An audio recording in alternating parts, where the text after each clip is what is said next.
some people ask me, and I don't really know because I'm not an expert, even though I've been involved in Montessori schools, whether it's appropriate for kids of differing age or different kind of like levels of skill. Like, can a kid with special needs be served by a Montessori environment and things like that?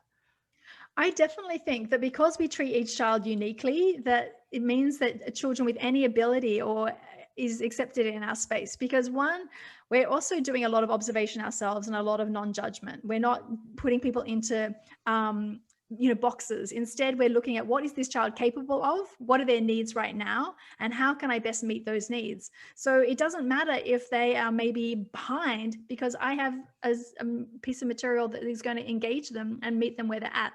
And we actually had one child, for example, with cerebral palsy, whose cognitive skills were surpassing the 2.5, of her age, but her body, she didn't actually have the physical skills to be able to stand and carry the tray. So then we can modify it. We can say, this is what she wants to work with. We'll help you get that material to a table for you to work at it, or we'll modify, make a place where you can work with it.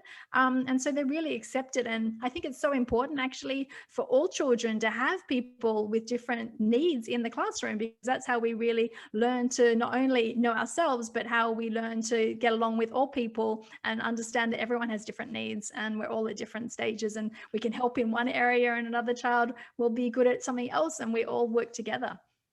What about kids with like attention issues, ADHD, that kind of thing? Yeah, and I think it also really appeals to them as well, because usually attention deficit is because they actually have to wait and listen to the teacher.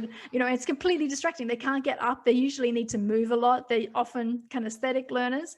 And so I've had some children who may eventually be labeled ADHD, but when they found the activity that they really were interested in right now, they really repeat and practice it until they've mastered it, and they can get really deep concentration. So I think for most children, um, I'm not an expert in ADHD, but I would say that when you find the thing that interests that child, then that's when they get deep concentration and love of learning, and you're meeting their needs, and then you're meeting the needs of everyone in the classroom because they're engaged and settled and focused.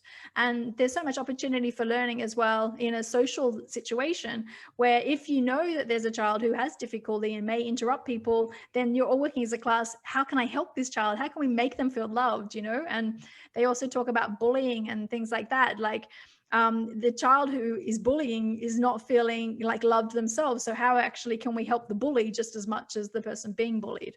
Catch new episodes of the Mindful Mama podcast and other free resources, including the Mindful Mom Guide at mindfulmamamentor.com. You can listen to every back catalog episode, including interviews with Dr. Dan Siegel, Janla Van Zant, Sharon Salzberg, and get meditations, join our private Facebook group, and more. Go to mindfulmamamentor.com now. I'll see you there.